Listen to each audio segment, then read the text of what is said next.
report? Great, thank you. Good morning, everybody. Before we begin, just a quick reminder that this meeting is being recorded. So to ensure clarity of the recording, if you could please just stay muted unless you're speaking. And when you do unmute to speak, if you could please just state your name, that would be very helpful, particularly for people who've had to call in and can't see everyone's name on the screen. Before we jump in, I think we have a really interesting meeting today, but I wanted to take a minute to recognize our new staff person who will be working with the Long-Term Care Planning Committee, at least for the interim. Heather Ferguson Hull, who had been staffing, received a very well-deserved promotion and is going to be working on a new project. And so Cody Clark, within our Health and Human Services Policy and Planning Division at OPM, it has kindly agreed to step in and help us on an interim basis while we figure out our plan forward. Cody is absolutely wonderful. Some of you might know him. He is our statewide coordinator of the Connecticut Partnership for Long-Term Care and is responsible for our state annual nursing facility survey and home and community-based services survey. So I just wanted to take a minute to introduce him before we dive in. So with that, oh, sorry, I'm jumping on everyone trying to say hi to you, Cody.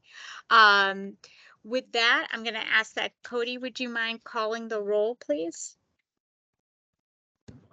Sure. Melissa Morton. Here. Jennifer Cavallaro. Oh, I'm sorry. She is no longer here. So it would be Amy Dumont. Amy Dumont. Dr. Stephanie Bozak. Margie Dorindo Marquette. Here. Kelly Kendall. Here. Aaron Levitt-Smith. Here. Kim Reisniak. Barbara's here for her, right? Here for Kim Harisniak. Harisniak. Thank you. Thank you. Commissioner Amy Porter. I'm here. Jessica Rival. Lisa Rivers. Michael Santora. Laura Watson. Here. Great. And Senator Hockadell. Representative Jane Garibay. Senator Seminara. Representative Belinsky. I'm here. Senator Anwar. Representative McCarthy Vahey. Senator Heather Summers. Representative Nicole Claridis Ditria. Senator Lesser. Representative Gilchrist. Representative Case. Okay, so Thanks, Cody. And I'm just going to see is William Seals here? I don't see him on. No. Okay. Thanks so much, Cody. So our first order of business is to adopt the minutes from the September 12th, 2023 meeting. Did everybody receive a copy of the minutes? Yes. Can I have a motion to adopt? Melissa, Yes. pardon me. I don't know if it matters or not, but I attended that maybe under others present. I'm listed lower and I just wanted to clarify that. That's Oh, all. we don't list members of you're technically a member of the public, so we don't put the list of every member of the public who attended, Michael, but thank you. Okay, thank you. Appreciate it. So I said so moved. Okay, thank you, Aaron. Do I have a second? Second, Rep. Polinsky. Thank you. Any discussion?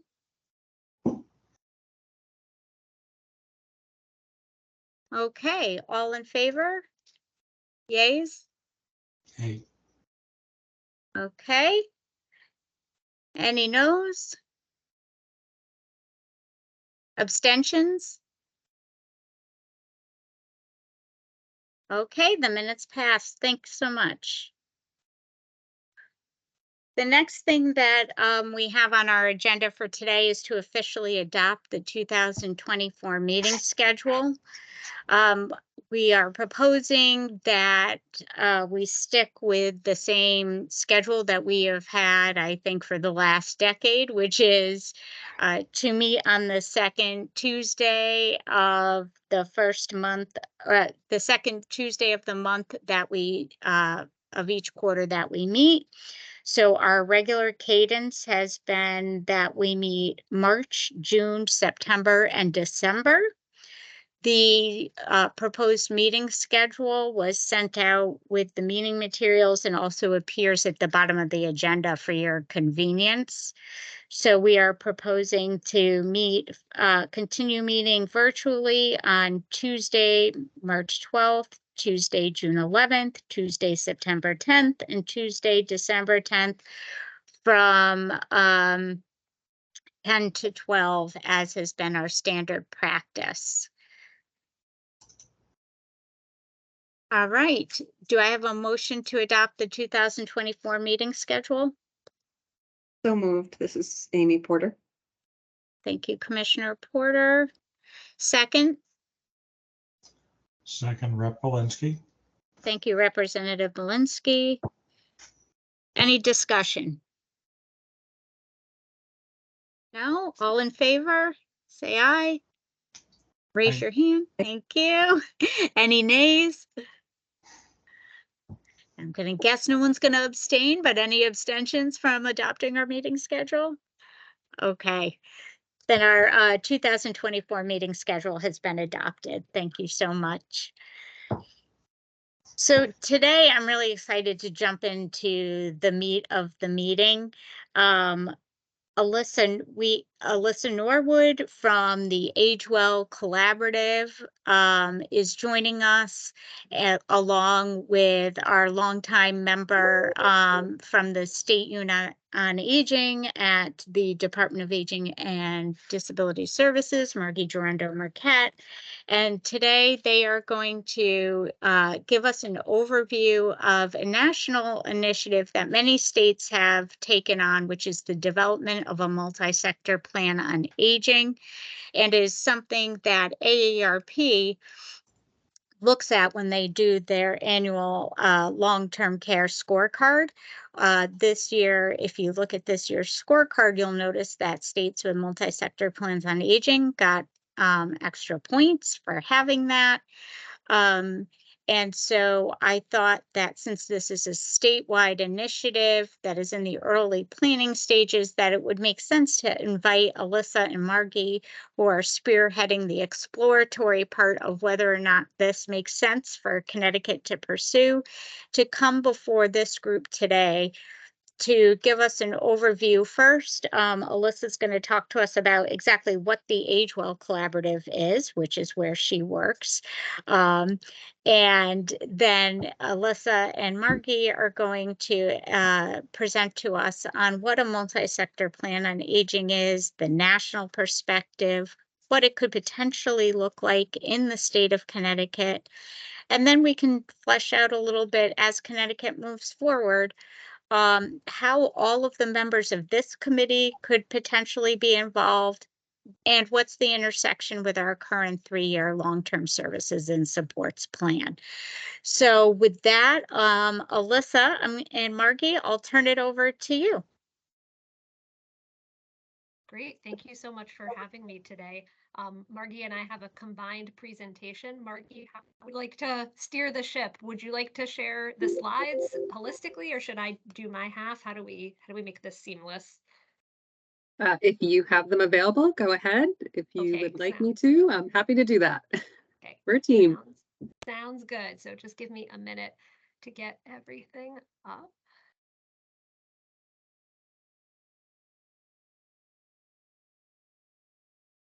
Okay. Can everybody see? Yes. Okay, fantastic. So thank you so much again for that introduction and for having us here today. My name is Alyssa Norwood, and I am director of a statewide initiative called the Connecticut Age Well Collaborative. And Margie, thanks so much for co-presenting with me. We're going to divide this presentation into 2 halves, and we have a lot of co-creators and thought partners here already. So for those of you who are involved in the leadership of either the Connecticut Age Well Collaborative or this exploration of a multi-sector plan for aging and disability for Connecticut, or both, feel free to chime in and augment the conversation.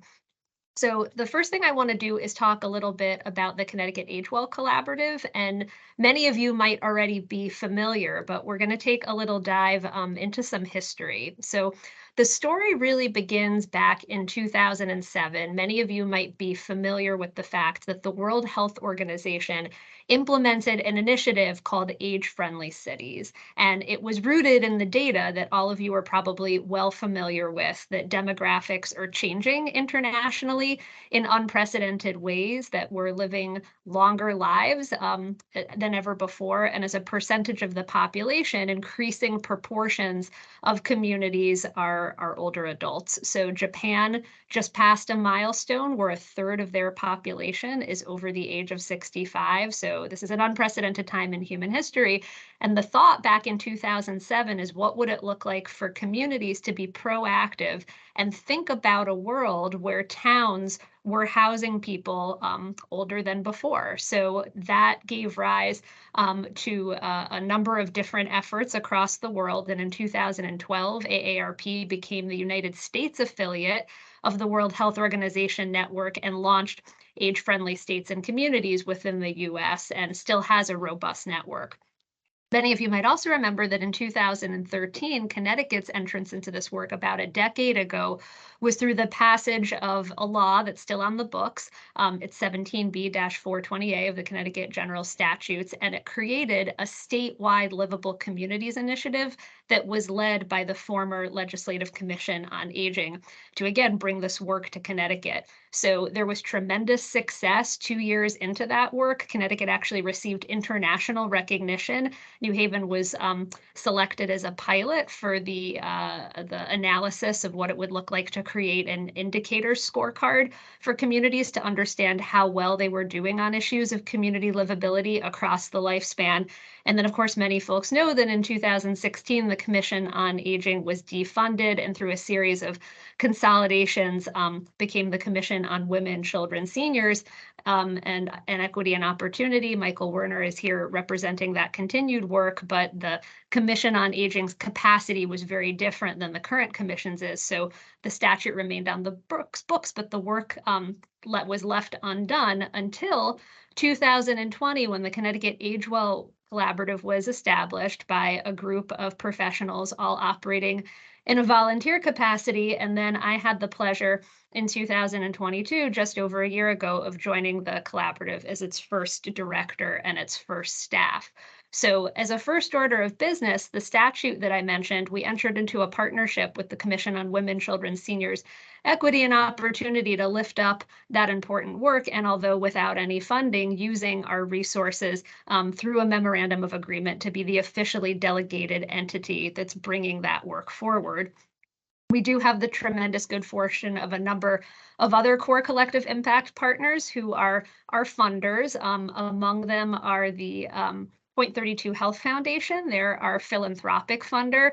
And then Connecticut Community Care, which is where the Connecticut Age Well Collaborative is housed. It's an initiative of CCC, is our founder and also a tremendous supporter. And then incredibly grateful to Commissioner Porter, as well as to Executive Director Walter Glom, both on this call, for the support of the State Department of Aging and Disability Services, as well as the Connecticut Council of Developmental Disabilities.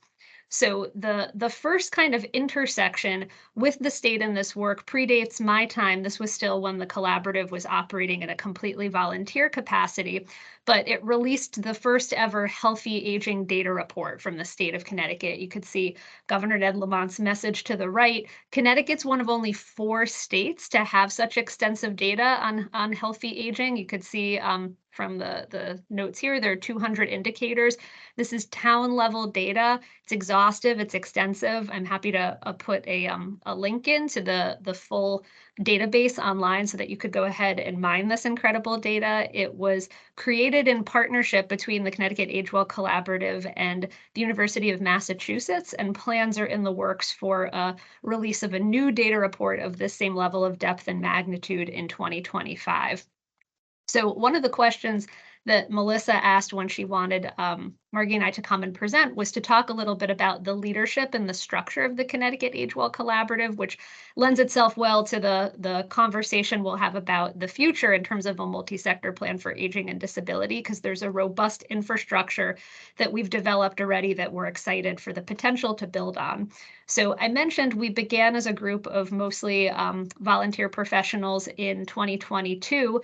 When I was initially brought on, we did a steering committee assessment to take a look at the composition of our steering committee, which was very heavily focused on philanthropy, state government, and then nonprofits, primarily focused on aging policy. And then we also had some opportunities for growth. So through some conversation and recruitment, a year ago, this was what our steering committee composition looked like. So we had some growth in the areas of regional government representation. We brought in some more non-traditional and non-aging partners, non-explicitly aging partners. Part of the heart of this work that we'll talk about later is that aging is part of everyone's work, but non-explicitly aging partners, as well as a number of community leaders, which then brought us to this year, where we felt like we had a really strong base of representation in local and regional government. Our state government representatives were very aging focused. So we saw some opportunity for growth in our disability representation, as well as state government beyond aging, and then also more lived experience. So this is what our nomination slate looked like at the meeting that we had just 2 weeks ago. And these are the new folks that we brought on. So this is the current composition of our steering committee, and we're really proud of the breadth and depth, not just in the fact that we have representation across all levels of government, but that we're really planting the seeds for truly multi-sector work. Our chair is Christy Stewart, who is with the Center for Housing Opportunity, and helping people understand that to really holistically plan for aging and disability and for these demographic changes, as you all know from this work, it's not enough to be successful in rebalancing. It's required that local representatives, local elected officials, leaders, community stakeholders all do what's necessary to create community conditions where people can thrive across the lifespan, which is a great segue into what we do. So our vision is to create Connecticut communities where we all thrive as we grow up and grow older. And we do that by implementing the state statutory Livable Communities Initiative to foster aging, dementia, and disability inclusive communities. This is broader than the initial vision, which was just aging focused, but understanding that there's a vast opportunity for co-benefits, building infrastructure that helps one community can help another community, that there's tremendous power and possibility in working together across populations. So I want to just pause to ground everyone. Again, many of you familiar with this framework, but to make sure everybody has a shared language and understanding when we talk about multi-sector, what different organizations mean. So when the World Health Organization first launched this effort in 2007, this was their framework, which many countries and states have adopted as a framework for understanding community livability. Most of us, when we think about aging, focus on very strongly initially on that first square, the community and healthcare piece, but all of you absolutely understand that to be successful requires that we have a robust transportation system that helps people stay connected, not just to necessities, but also to social opportunity and all kinds of community connections. Housing is a keystone in this conversation to make sure that the success of money follows the person and other rebalancing efforts isn't thwarted by a lack of affordable and accessible housing for people to transition into, and so on. The next slide I'm going to show you, don't worry so much about reading, is just understanding that Connecticut went through a really extensive process of research, taking those 8 areas which were developed in 2007 and asking, one, are they still the best framework for understanding livability based on new and evolving understandings over the past 15 years? And 2, is it right for Connecticut? So we researched other organizations, other states, looked at best practices, and developed what's now the Connecticut Age Well Collaboratives framework, which is framed around 10 impact areas rather than the 8 that you saw in the World Health Organization effort. There's a new impact area exclusively focused on equity, inclusion, and belonging, and other tweaks to the framework that we think make it more modern, more relevant, and more inclusive. And at the center of all of it is an understanding not just that this is about people who are aging, living with dementia, or living with disabilities, but also the families, care partners, and systems that support them. So this is how our thinking is organized. This is how we do all of our work. And then what is it that we do? So we've had an explosive first year with lots of growth, lots of enthusiasm, and lots of interest, and it's organized around these 5 main pillars. So at the heart of our work is around informing our efforts with lived experience. We call the people who have come through our Community Leadership Fellows program lived experience experts. We'll talk more about that in a moment. We've done a lot of education and awareness raising, and we'll soon be transitioning into providing technical support and assistance for communities to start thinking really proactively about these issues and taking action. We've celebrated successes, and we also recognize that this work takes all of us, so we operate in a collective impact model. So a few examples of things that we've done this year, and you're welcome to explore these more on your own, or we can talk about them at the end of the presentation. So first, we wanted to make sure that local governments understood what we meant when we talk about aging, dementia, and disability inclusivity, because the most common response I get when I see a mayor or first selectman is for them to hand me the card of the senior center director, which is absolutely an important and critically important component, what makes a livable community. But of course, you all know it's so much more than that. So we launched our Age Well Academy in partnership with the Connecticut Conference of Municipalities. We gave 6 presentations over the course of the year, including an inaugural kickoff at the CCM annual meeting where Commissioner Porter was gracious enough to co-present with me. And since then, we've had 40 presenters, 322 total webinar attendees, and over 300 additional views on YouTube centered around a variety of topics. And each one was associated with the release of a municipal resource guide. So we currently have 4 in our series. We anticipate the release of 2 more next year, geared toward town staff and town leaders, helping walk them through from a really practical on-the-ground perspective what needs to be done to help ready Connecticut for an aging population as our bodies and minds all change. Also wanting to recognize the tremendous work that communities have already done. We had our first annual Wellspring Awards, recognizing the tremendous efforts of communities who have been real thought leaders and proactive in this space. So we gave out awards. We had a giant celebration at the Capitol and lifted up at our Sharing and Celebration Summit through narrative form what great work has already been happening that other communities might emulate and build on. We also were selected this year as the state lead for Dementia Friendly America, which is an analogous effort to the national AARP network of age-friendly cities, states, and communities. And we recognize that different points of passion motivate people to engage in this work. So while someone might be really excited and feel an urgency to do this work because of a loved one with dementia or a loved one who's aging, that whatever door you come in, that there's an opportunity to cross-connect across efforts and have one population's efforts help another.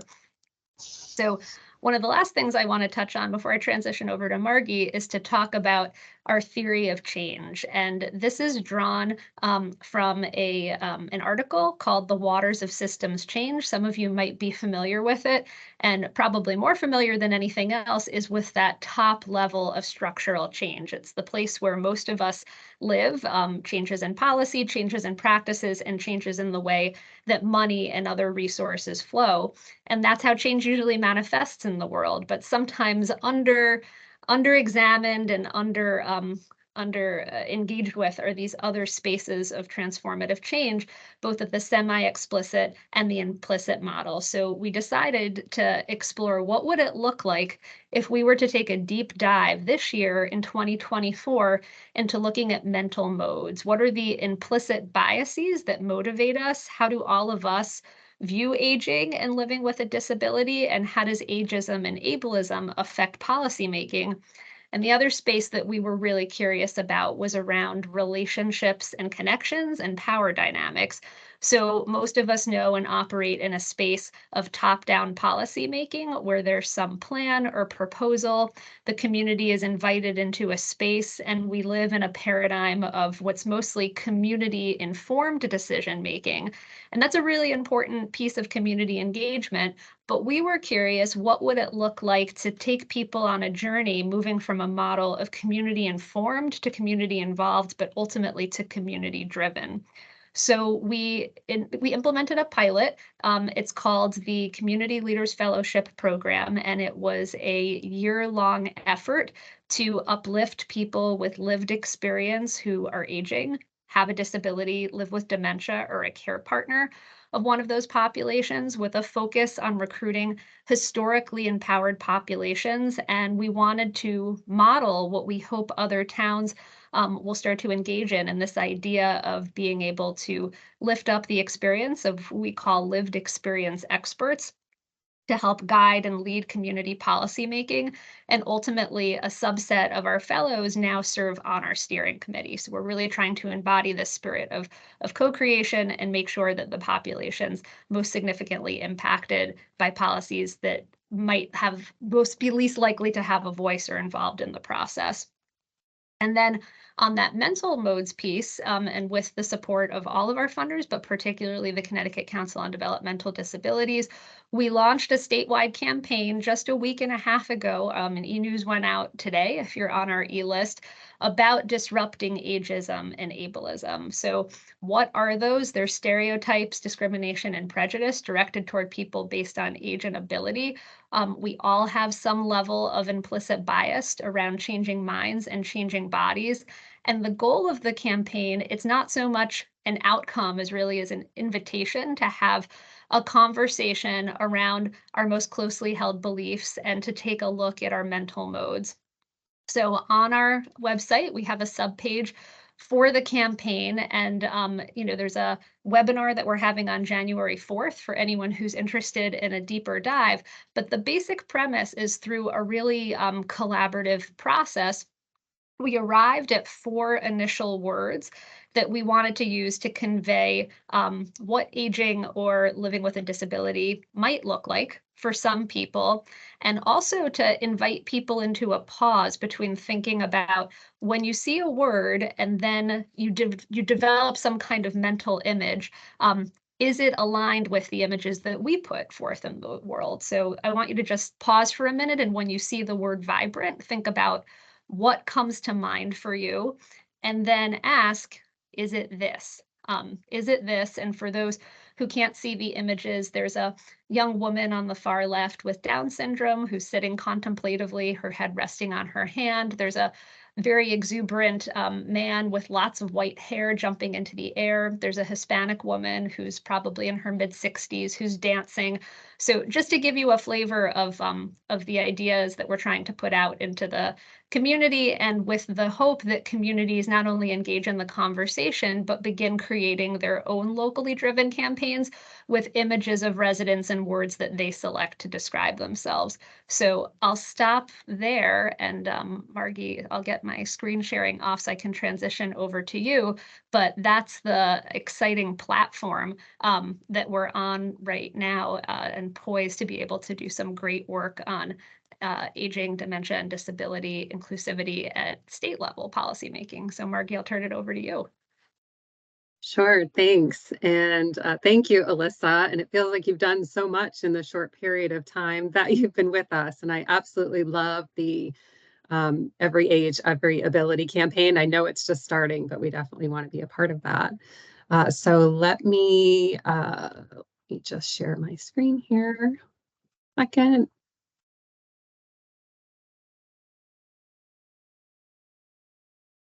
Okay.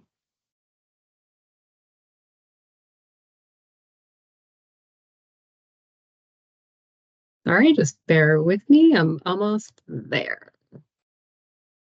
Okay. Can you see my slides?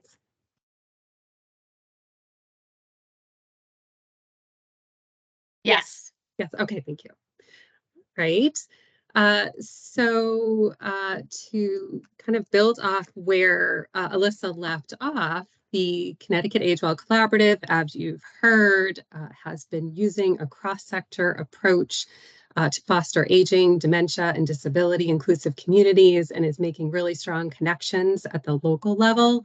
And the collaborative is a key part of the foundation for creating a multi-sector plan for aging and disability in Connecticut. And I definitely want to thank Alyssa for her partnership in this. And this is something we're exploring. It involves state agencies, including all of those on the Long-Term Care Planning Committee and many others. So we look forward to hearing from you. So this slide addresses the growing aging population across the world, and nationwide, of course, we have a rapidly aging population. And I know you're all familiar with the statistics, but because you're connected in this field. So in the United States, 10,000 baby boomers are turning 65 every day, and by 2030, 1 in 5 will be 65. So Connecticut follows this trend as well, and Connecticut is the 7th oldest state in the nation. So this demographic shift presents challenges and opportunities, and there are ways to plan and prepare for this shift. So across the country, many states are fostering the development of a multi-sector plan for aging to address this.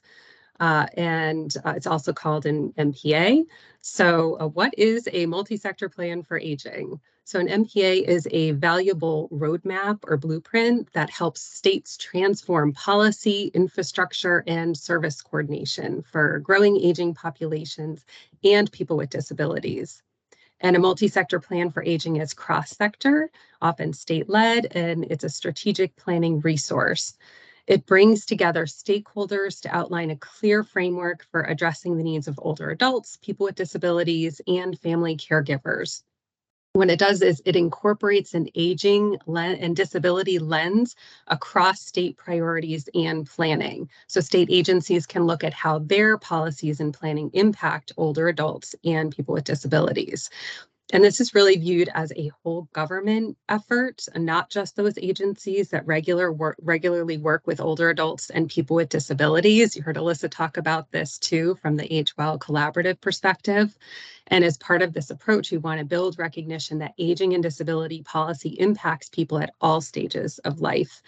And it is bigger than LTSS, long-term services and supports. The plan would go beyond traditional aging services, include transportation, employment, housing, emergency planning, all of those aspects of livability and the domains that and framework that Alyssa had shared with Age Well Collaborative. So we have a multi-state learning collaborative, And I did mention this during our last long-term care planning committee meeting as well. So Connecticut applied for and was selected to participate in a multi-sector plan for aging national learning collaborative through the Center for Healthcare Strategies. And thanks to Alyssa for her support on this. And we are one of 10 states in the second cohort in this year-long process to explore and learn about and get started with a multi-sector plan for aging and disability in Connecticut. And our team members are listed here from Connecticut, and many of them are in the meeting today. We have state agencies participating and collaborative type groups. There is no direct funding as part of this. I know we've been asked that question before. So the Center for Healthcare Strategies hosts Connecticut team meetings. They host national meetings with the 10 cohort states so we can learn from the states who are developing and implementing their MPAs, and also receive technical assistance from CHCS. They also supported a meeting in California last month for the 10 states so we could learn directly from the California team how they have done their MPA and to network with other states in the cohort. And this collaborative goes through June of 2023. So on the left here, here's the list of states participating in the Learning Collaborative with Connecticut. Some of these states are just getting started with an MPA like Connecticut, and some are actually developing their MPA like Pennsylvania, who is working on theirs now. There are 5 states that have developed MPAs and are implementing them already. Massachusetts developed the first one back in 2019, and they're already in the process of refreshing theirs. There are at least 15 states that are fostering development of an MPA. That number changes a little bit as we learn more about other states who are doing this. There are at least 6 additional states that have executive orders or legislation authorizing the development of an MPA. And to give an example, Vermont passed legislation in 2020 to do an MPA, and they actually just completed a draft of their MPA in November, and they have it out for comment. Pennsylvania has an executive order, and they have an MPA that's due in February of 2024. And Utah is another example. They have an executive order that passed in March of 2023, and they are working on their MPA now. So in terms of the time frame, we're taking some time in Connecticut to explore and do some research about an MPA. Some of this pre-work includes mapping existing plans and initiatives. So some examples, of course, are looking at the long-term services and supports plan from this committee, the initiative through the Age Well Collaborative, looking at our state plan on aging through my agency, the state plan on conservation and development through OPM, looking at the Connecticut Communities of Practice for Bridging Aging and Disability Networks through the Connecticut Council on Developmental Disabilities, and another example, the Connecticut Plan to Address Alzheimer's Disease and Related Dementias through ADRD Coalition and DPH. And those are just some of the examples, some of the plans and initiatives that we're mapping out right now. And in terms of how extensive this is, how extensive an MPA is, it really depends on funding and resources as to how far you can go with this. And for time frame, plans are typically 5 to 10 years. They do require time to develop and implement and monitor and evaluate. It's not something that you want to rush. And within a 10-year plan, you usually have short-term, mid-term, and long-term initiatives. So it isn't just looking at, at the end of the 10 years, what did you do or not do? So it's a process. And the MPA process intersects with other state plans across state government, which we have in the next slide. So this slide addresses the question really of what does a multi-sector plan for aging do? And it provides a framework to plan for 10 years. It transforms infrastructure. It improves coordination of services. It reflects extensive input from community and values lived experience. It incorporates an aging and disability lens across state agency priorities and planning. And it can really build bridges across government agencies and departments. And it ensures ongoing accountability and evaluation. And once implemented, we want to look at what did we do and are people better off? So a question that has come up as we've gone through this process is, why do an MPA when we have other agency plans? So really the MPA is designed to lift up and strengthen existing plans, not duplicate them. It elevates common goals and connections across initiatives. The graphic here is from North Carolina, and it shows the MPA pulling together the existing plans in their state across common goals. So the MPA finds synergies and connections with existing efforts and builds upon existing aging and disability related initiatives and incorporates those into future planning. So when we're looking at the 3-year long-term services and support plan through this committee, which is currently committed to rebalancing the long-term services and support system. And then we look at the state plan on aging through my agency, which is focused on implementing the Older Americans Act programming. Those are just 2 examples of the many plans where the MPA can coordinate these aging and disability initiatives and look for common goals, values, connections, and elevate them in future planning.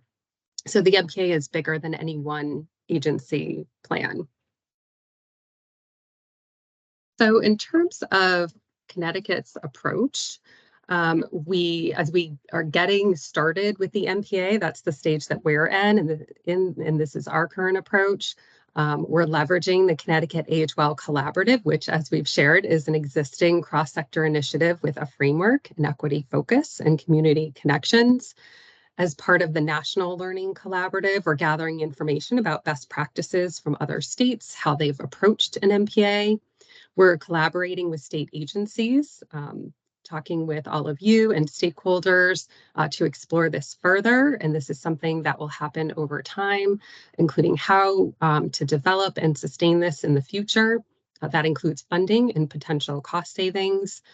A step in this process would be to hold a statewide summit on an MPA. It would bring everybody together to talk about it and even start thinking about some goals and shared values for our Connecticut MPA. And another step before developing an MPA is to formalize and authorize it and determine how it would be sustained. And we're exploring options to do that. Some states have an executive order, others have legislation. And since I think we might have just a few minutes, I wanted to give an example of what California has done with their MPA.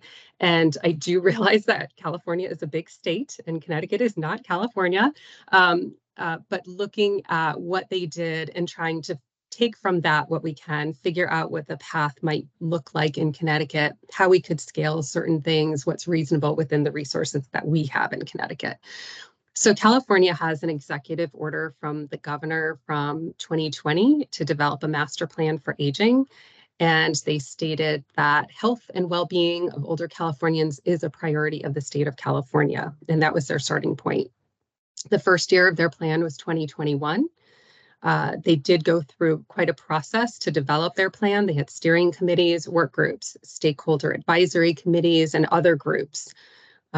They came up with 5 bold goals for their plan. They're housing for all ages and stages, health reimagined, and this is really where their long-term services and supports fits for California. Inclusion and equity, not isolation. And the 4th goal that they have is caregiving that works. And then the 5th is affording aging. And just a few things that I learned from my visit to California. Their team had shared that this is a living document. It's not owned by one agency. Their master plan was written by their administration, informed by the stakeholders and the public. They developed shared values early on in the process, shared values like choice and reducing institutionalization. And when asked about long-term services and supports, they did share that it wasn't just about LTSS, but certainly that was part of the focus. They said it's about the whole system: transportation, housing, employment, affordability.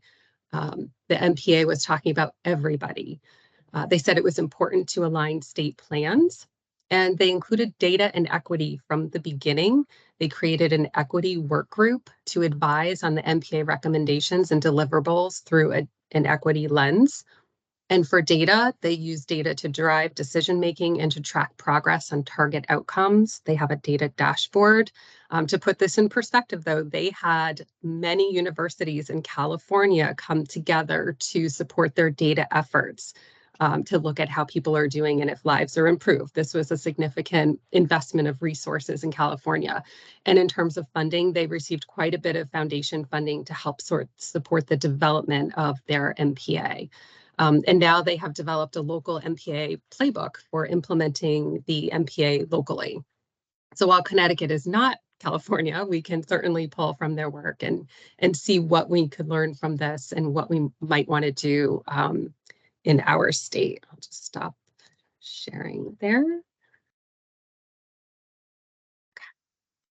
Back, okay. And just in terms of next steps, we want to continue learning about MPAs through our collaborative. We want to map existing plans and initiatives, have more conversations in Connecticut to help to seek support.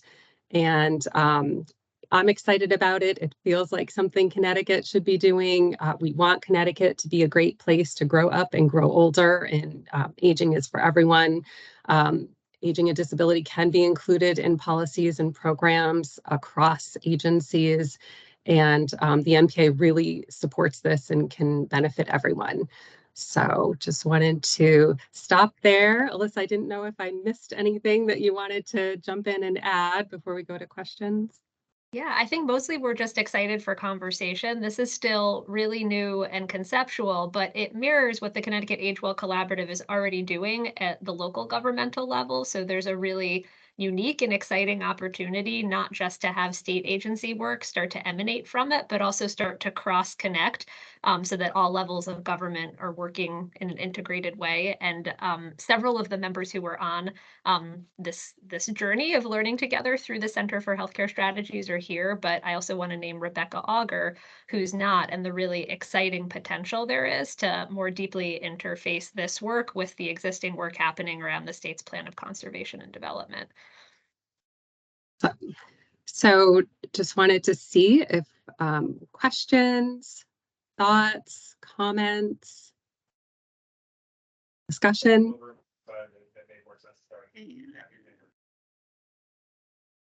Looking to see if there's any hands up. I'm not seeing any hands up. Does anybody have questions? Oh, Barbara. You know, I can't help myself, Melissa. I'm glad. Well, So exciting work, really exciting work. And I guess my question is, how can we connect with other stakeholders and DPH so that we can be helpful in all of this work? I have a vested interest coming from DPH, but I also have an interest as an aging adult. So really nice work. And I think, what can we do? What can DPH do to help support the work that's being done? I think it's a great question.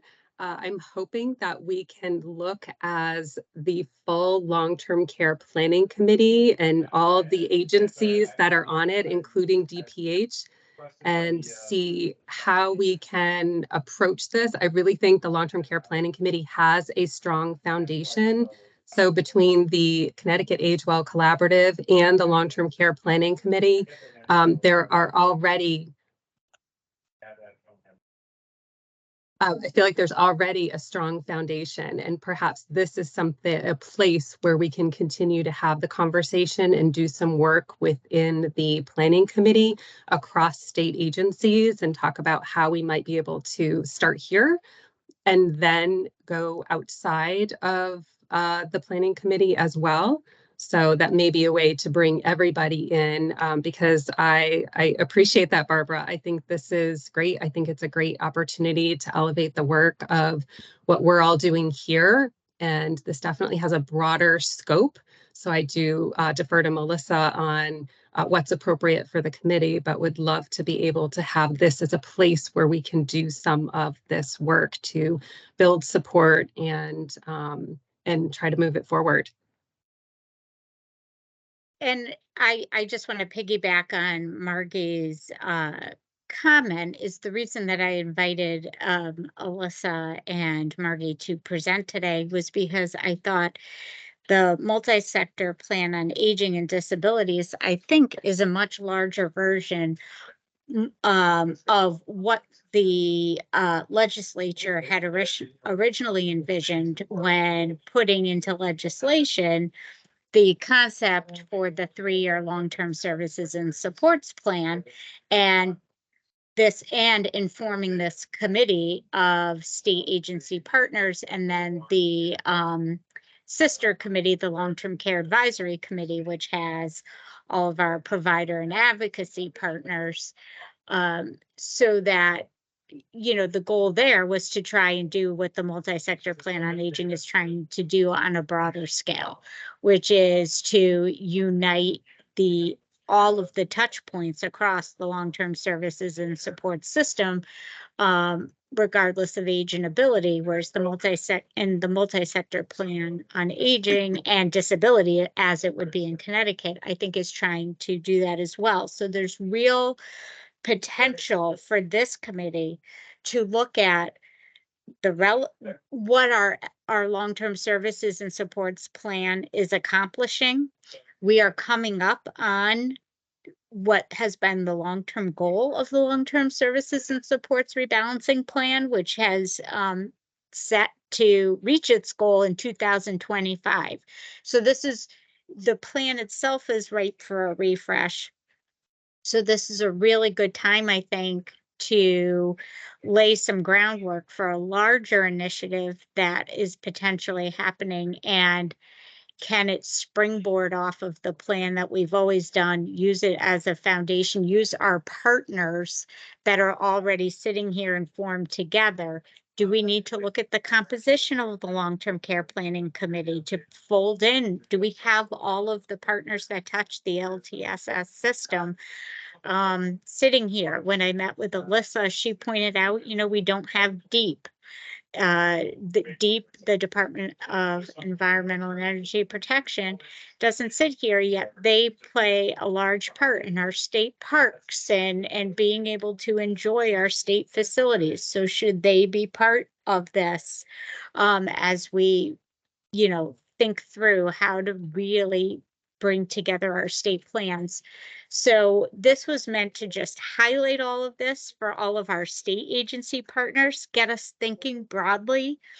And as we're beginning to close out the current iteration of our long-term care plan, is this an opportunity to shift gears, do things differently, come together in a different way? So I'm really appreciative that Margie and Alyssa came here today to provide this update, and the timing might be really good for starting a multi-sector plan on aging and disabilities, and how it coordinates with the ends of some of our other initiatives in the state that were meant to achieve similar yet more narrow goals, and to think more broadly. So I think this is the first in what will be many conversations that our committee can have. And once we leave here today, I encourage people, if you have questions from Margie and Alyssa, if you have thoughts on the multi-sector plan on aging, please raise them, and I'm more than happy to get them to Margie and Alyssa, and we can have follow-up conversations.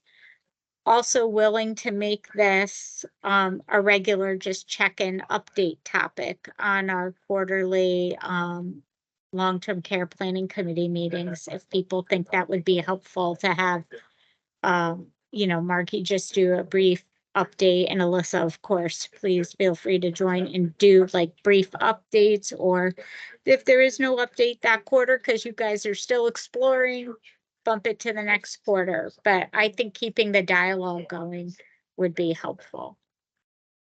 Melissa, can I ask a question? It's Erin Levitt-Smith. Yes. Margie and Alyssa, you mentioned, did I hear you mention the plan of conservation and development? So you're looking to talk to towns that are updating or making changes? Because I know we just did ours. We just adopted ours in my town, which will go into effect January 1st. And we did look at aging in place and things to that extent. But is that what you are looking to do? I'm just curious. Yeah, so, and I just put a note in the chat, Barbara, I just wanted to uplift and thank you for asking how DPH can help, because many of you probably know the public health community for a very long time has uplifted this idea of health in all policies.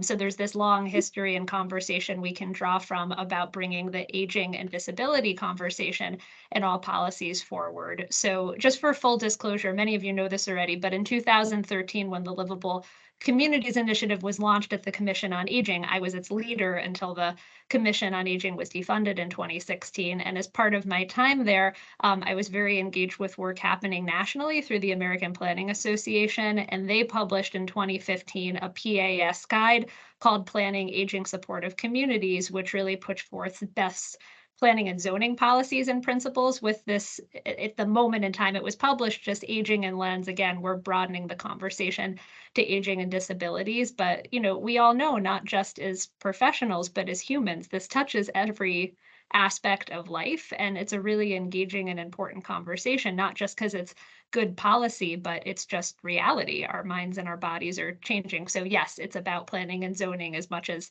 all of the other domains. So we're in early conversations with communities about, as they update POCDs, and also with the councils of government as they do their regional plans, what considerations beyond just demographic data, which I feel like towns are beginning to name. Everyone sees the trends manifesting, but they aren't necessarily yet trickling down to specific policy changes. So that's the conversation we hope to promote.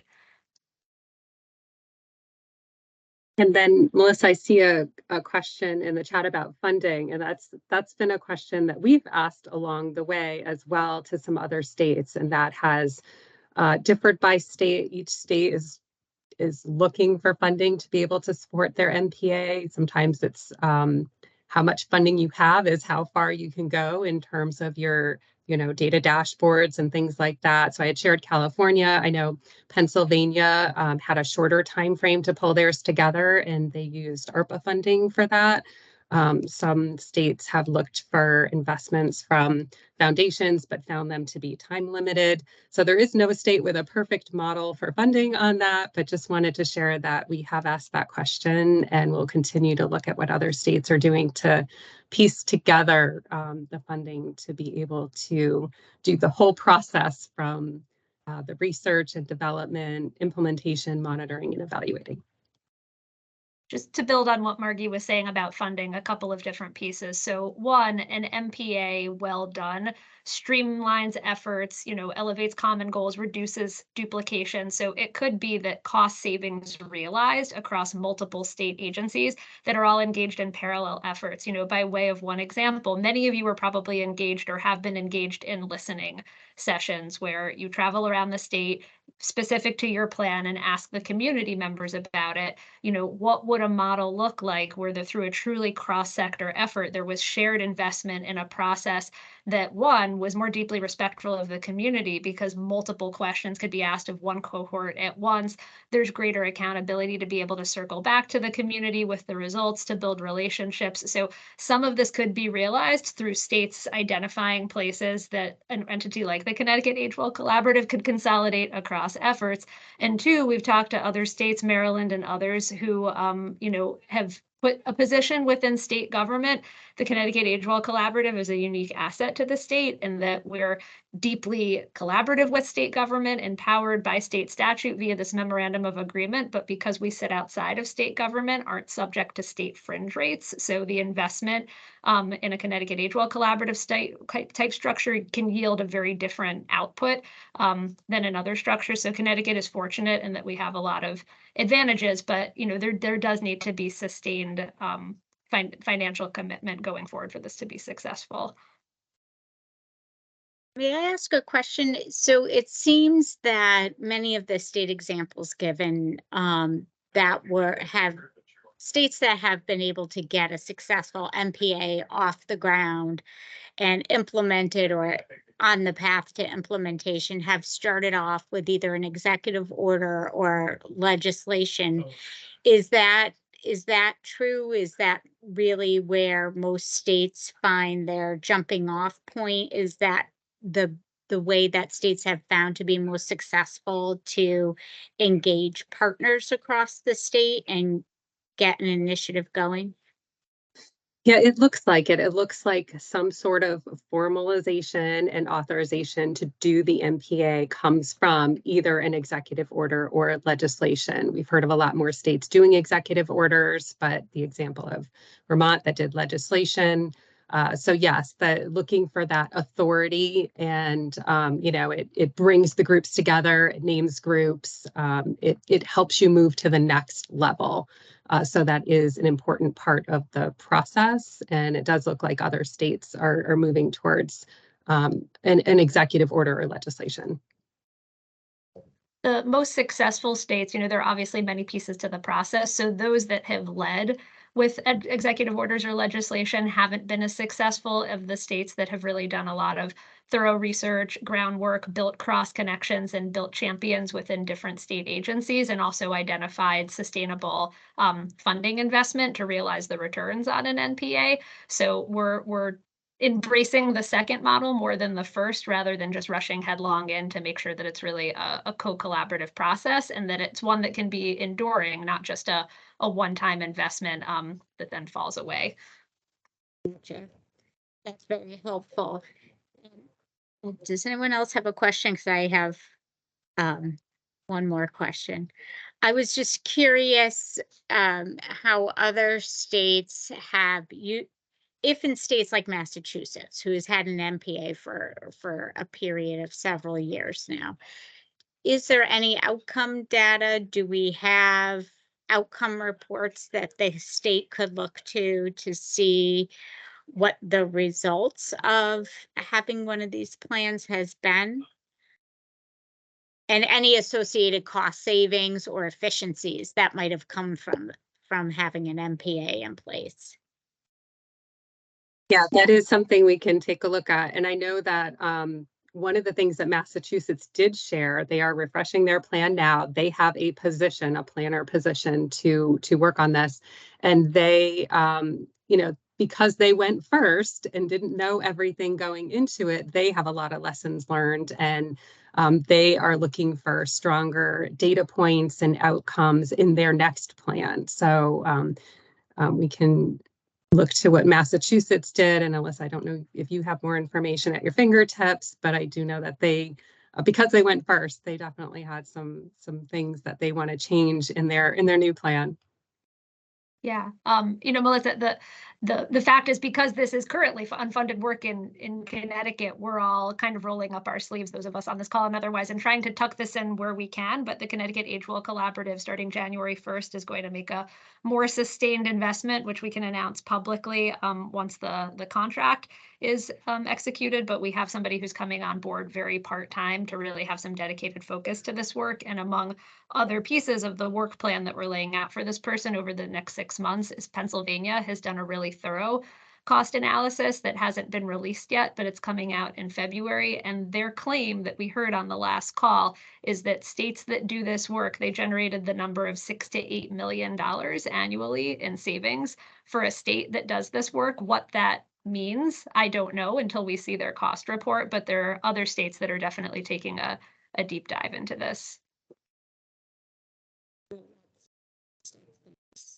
Oh, and I see Anna's question in the chat about where the MPA lives, and it also depends on which state you're talking about. I know in California, they had done a lot of work from their Department on Aging, and now it is a governor's initiative, and they have I'm going to call her a special assistant to the governor who oversees it.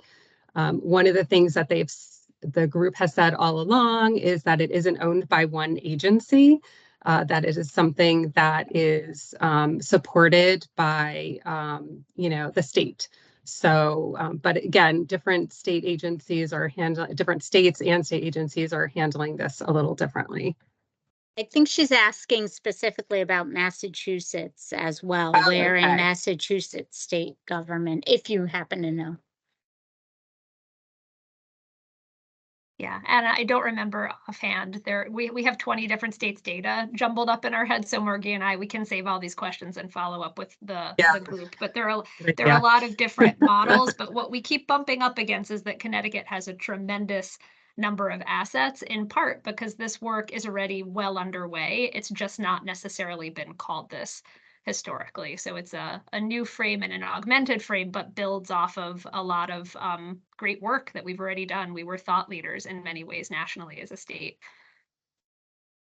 I think what is impressive about the way that the State Unit on Aging and the Age Well Collaborative have been going about this has been to come at it instead of picking one route or the other, fully just provider, grassroots, or state, that you guys are working together on parallel tracks to really get the support and the education from both sides and to coalition build and get your support. And that's impressive, and that doesn't always happen. So that's really fantastic.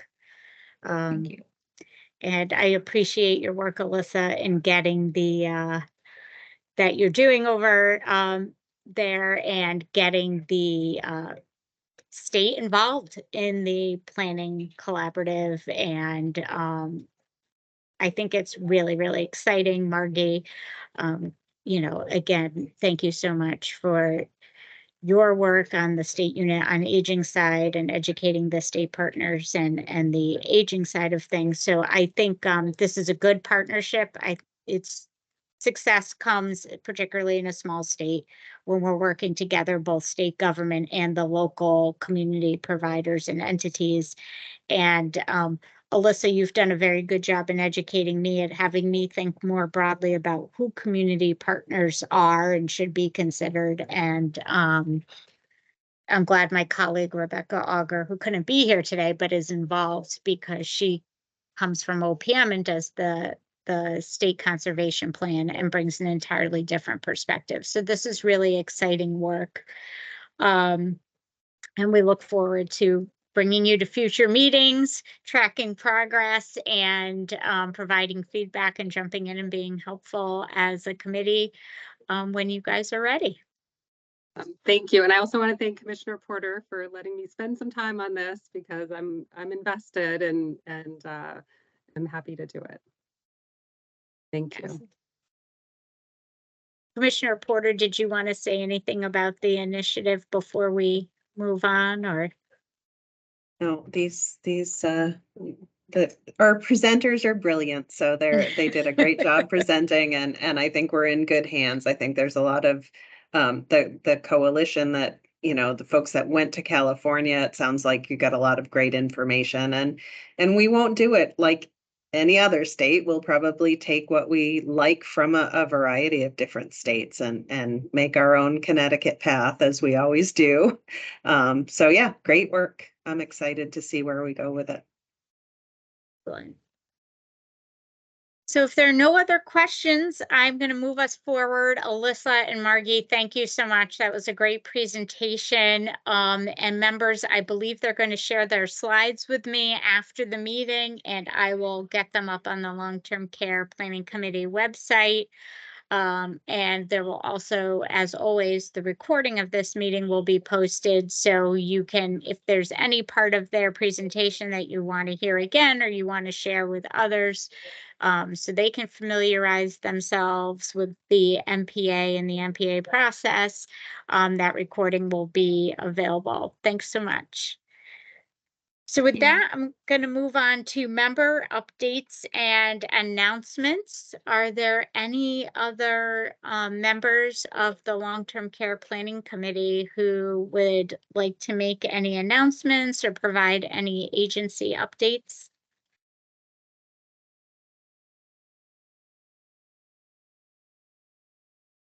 Margie, is your hand up, or? Okay. Yes, but I can let other people go first. I know I've been doing a lot of talking. I can wait. I'm not seeing any other hands up at this time, so feel free. So I know that was the MPA update, but wanted to just share that we have a state plan update as well. So the State Unit on Aging is required under the Older Americans Act, our major funder of our programs, to have a state plan on aging, which we do every 3 to 4 years. So we've begun our planning activities and developing our new state plan for the next 3 years. And the new state plan starts October of 2024 and goes through September of 2027. So we plan to host community listening sessions to seek stakeholder input on areas of interest or concern for older adults in our state. And we'll be seeking community participation and would appreciate input and support from all of you as well. I'll put the link in the chat for, it's a link to our website that has the letter that we just sent out. And for those of you who are on our email distribution list, you already received it. And our state plan email address is agingstateplan@ct.gov. I'll also include that in the chat so that if you have any ideas or feedback or questions as we go through this process, to let us know. And if you'll indulge me for one more update, we have a staffing update. I know a lot of you have heard me share that the State Unit on Aging saw more than half of its staff retire in 2022. So we're pleased to share that after hiring 10 new staff during 2023, we are now fully staffed at 16. That includes our newest position of the Dementia Services Coordinator, which started December 1st, Megan Brady. Yes, we are celebrating this.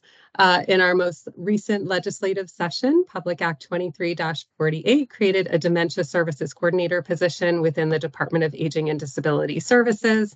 There's been a lot of excitement around this position, and this new collaborative position will coordinate the Alzheimer's disease and related dementia programs and services across the state, coordinate supports to individuals with dementia and their caregivers, collaborate with DPH to assist with the implementation and updating of the state ADRD plan, and many other things as well. Those were just highlights. So thanks for letting me talk again and give the update from the state unit. Sure, thanks, Margie. Anybody else from the Long-Term Care Planning Committee? So I will just very quickly then give a plug that our office, the Office of Policy and Management in the Health and Human Services Division, we are currently recruiting for planning analyst since Heather Ferguson Hall was promoted, we're looking to refill her position. That job, actually, I sent the posting out to the full committee already. I believe it closes tomorrow. So it's posted in DAS. Among the duties of that staff person would also be to work closely with this committee and on long-term services and supports, policy, and data matters. So if you know of anybody, please, feel free to pass it on. And again, I believe the posting close of business tomorrow. Okay, so moving on then to Long-Term Care Advisory Council comments. I see Christy and Michael are on. So do you have any updates or comments you'd like to share with the group? Thank you, Melissa. I appreciate this opportunity, and I want to echo the congratulations, Commissioner Porter and Margie, on your leadership bringing on board the new statewide dementia care coordinator. We're very excited to have one of her debuts tomorrow at our meeting of the Long-Term Care Advisory Council, which will be meeting at noon. And this is going to be a great event, and we're excited to have Megan Brady join us, along with Margie and Claire from the State Unit on Aging, as well as the statewide senior center coordinator. So thank you all very much. And I'm also going to plug, I have a brand new Yale School of Public Health fellow who's going to give an interesting presentation on doctor home visits in the state of Connecticut that have been happening that folks may not be aware of. So I'm looking forward to that. Thank you all very much.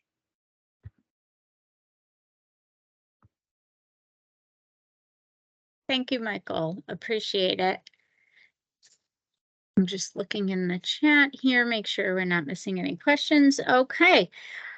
Is there any other business that members of the committee would like to raise? No? Okay.